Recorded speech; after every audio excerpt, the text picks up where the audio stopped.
Que la paix de Dieu soit avec vous tous, mes chers bien-aimés frères et sœurs et amis dans le Seigneur. Nous saluons dans le nom de Jésus-Christ et nous comptons entrer la carte au matin avec réflexion sur parole, bon Dieu, jeudi, lundi, qui c'est 1er novembre 2021. Nous souhaitons un bon mois de novembre à tout le monde qui attendait nous au nom de Jésus-Christ. Donc, réflexion sur parole, bon Dieu, mène aujourd'hui dans 2 Corinthiens chapitre 13, verset 11. C'est serviteur pasteur Abraham Kalis qui entre là au matin avec réflexion sur parole, bon Dieu. Au reste, frères, soyez dans la joie, perfectionnez-vous, consolez-vous, ayez un même sentiment, vivez en paix, et le Dieu d'amour et de paix sera avec vous. Amen. Gloire à Dieu, béni soit l'Éternel.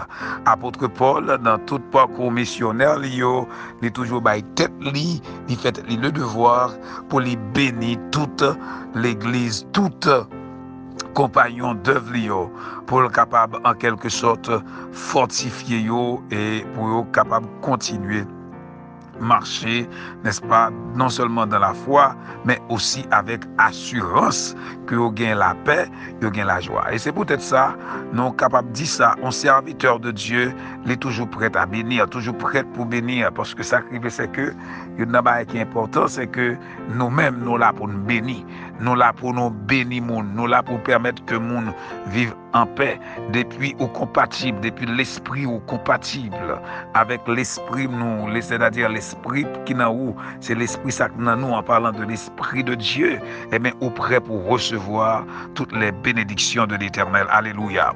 Donc dans ce sens, bien-aimé dans le Seigneur, à l'église de Corinthe, Paul a un grand travail qu'il a fait. Il a écrit 2 lettres à l'église de Corinthe, justement, pour capable exhorter l'église là, pour capable corriger l'église là, et que pour l'église là, capable tout à fait fortifier. Et c'est l'église qui te recevoir une lettre extraordinaire, 1 Corinthiens chapitre 13, lettre d'amour, côté que là, apôtre Paul a défini l'amour de Dieu pour eux-mêmes, pour te montrer c'est qui ça l'amour bon Dieu y est.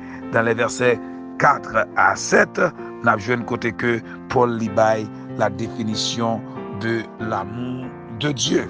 Donc, dans ce sens, bien-aimé dans le Seigneur, Paul a une grande responsabilité. Et je dis, nous jouons dans le dernier coup de plume que l'a fait pour les capables conclure avec une lettre de Corinthiens, eh bien, il écrit parole ça au reste frère, soyez dans la joie. Ça veut dire que la joie ça, les parler c'est que normalement c'est pas que le pas connaît pas de souffrance non, c'est pas que le pas connaît pas de tribulation non, mais li mandé yo pour être dans la joie pour quelle raison? Parce que yo en Jésus-Christ. Puisque en Jésus-Christ, yo pas capable dans la joie. Yo doit rester dans la joie. Soyez dans la joie. Et non seulement la joie, il dit perfectionnez-vous. Ça veut dire que nous perfectionner dans qui ça?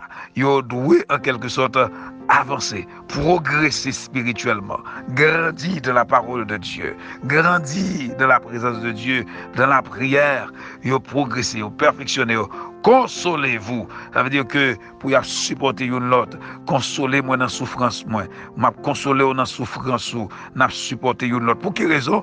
Parce que la chrétienté, mes bien-aimés dans le Seigneur, c'est en quelque sorte une structure qui est vraiment forte. Et pour structure la forte, c'est unité, c'est compréhension l'une envers l'autre, c'est respect mutuel. Et c'est ça qui va permettre nous fort. Et ça fait que nous, Paul, encourager les chrétiens de Corinthe pour fortifier et pour consoler l'autre et un même sentiment. Comment que nous parlons même sentiment pendant que nous qui doit soutenir dans même vote et puis nous pas le même sentiment? Oui, nous avons le même sentiment. Parce qu'un seul sentiment à pied, c'est le sentiment de Jésus-Christ, selon Philippiens 2, verset 5, et les sentiments qui étaient en Jésus-Christ. Donc, par conséquent, si moi-même, comme chrétien, j'ai un sentiment à Jésus-Christ, ou un sentiment à Jésus-Christ, un sentiment à Jésus-Christ, en général, nous venons gagner même sentiment. Et les mêmes sentiments, vivez en paix, restez avec la paix du Seigneur. Apôtre Paul dit ça avec l'église d'Éphèse, dans Éphésiens 4, verset 3. Il dit, efforcez efforcez-vous de conserver l'unité de l'esprit par le lien de la paix. C'est-à-dire que la paix sont pièces motrices, en quelque sorte, dans chrétien, donc tout à fait, qui vous permettent que nous avancer. Et le Dieu d'amour et de paix sera avec vous. Nous avons qui conditions pour remplir, pour que nous soyons capables de vivre la présence de Dieu. Premièrement, nous devons nous perfectionner, mais après ça, il dit comme ça que soulager une l'autre, consoler une l'autre, et puis il dit, c'est pour nous avoir le même sentiment, c'est pour nous vivre en paix, et puis tout bagay ça yo, eh bien, il vient bon résultat, la présence de Dieu, le Dieu d'amour et de paix sera avec vous. Donc, chers amis bien-aimés dans le Seigneur, en nous vivre dans la paix, en nous vivre dans la communion fraternelle, en nous vivre dans le sens pour nous consoler une l'autre, pour que l'amour de Dieu, la puissance de Dieu, la paix du Seigneur, capable de demeurer dans nous-mêmes pour toujours. Nous bénissons dans le nom de Jésus et nous déclarer que ce mois de novembre, capable un mois de bénédiction pour vous-même, nous déclarer couvrir avec le sang de Jésus pour le mois de novembre. Ça, nous connaissons le mois de novembre, c'est mois de novembre, surtout dans la culture haïtienne, c'est un mois qui peut en pile danger jusqu'au 6 janvier. Donc, nous connaissons que dans pile danger, en pile tête chargée, mon seul bagaille, nous déclarer couvrir en bas sans Christ, pas de mal pour vous. Bon Dieu a épargné des accidents, de toute flèche que l'ennemi attend pour vous, au nom du sang versé, parce que vous devez témoigner grandeur, bon Dieu. Donc, que bon Dieu bénisse, et l'autre fois, nous souhaitons passer un bon mois de novembre sur le doux regard de notre Dieu Tout-Puissant, et pas oublier nous quittons notre deux plats, mais papa, bon Dieu, parce que notre deux plats, mais c'est ça, faut pas passer mal. Bon Dieu bénisse.